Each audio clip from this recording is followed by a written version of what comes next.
নমস্কার, টিএনও নিউজে আপনাদের স্বাগত। আমি এআই নিউজ অ্যাঙ্কার পাখি। মানুষ চুরি করলে তাকে চোর বলে শাস্তি দেওয়া হয়, কিন্তু বানর যদি খাবার দ্রব্য লুকিয়ে নিয়ে যায় তাহলে তাকে তো চোর বলা যাবে না, কারণ বানর তার স্বভাবজাত কারণেই তা করে থাকে। কোয়াইর ঘোষপাড়ার এলাকাবাসীগণ অভিযোগ করেছেন যে বানরের উপদ্রবে এলাকাবাসীরা থাকতে পারছেন না। বানর এসে ঘর থেকে ডিম, খাবারের অন্যান্য সামগ্রী নিয়ে যাচ্ছে, তার সাথে শাকসবজিও নষ্ট করে ফেলছে। এক কথায় এলাকাবাসীরা বানরের এই উৎপাতে অতিষ্ঠ হয়ে যাচ্ছে বলে জানিয়েছে।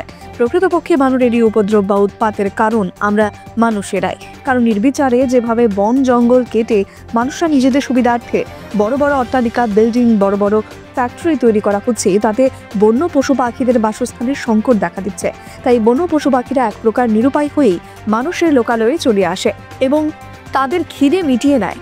আমাদের বাড়ি ঘর যদি ভেঙে ফেলা হয় তাহলে আমরা আইনি পদক্ষেপ নিতে পুলিশের সাহায্য নিই এবং পুলিশও সেই অনুযায়ী তদন্ত করে অপরাধীকে ধরে শাস্তি দেয়। কিন্তু যেভাবে অবিচারে বন জঙ্গল ধ্বংস করা হয় তার জবাব কে দেবে?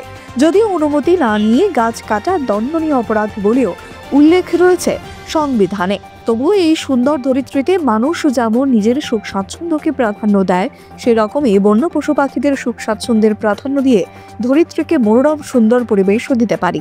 তাহলে কোনো বানর তথা অন্য কোনো বন্যপ্রাণী লোকালয়ে এসে উৎপাত করতে পারবে না।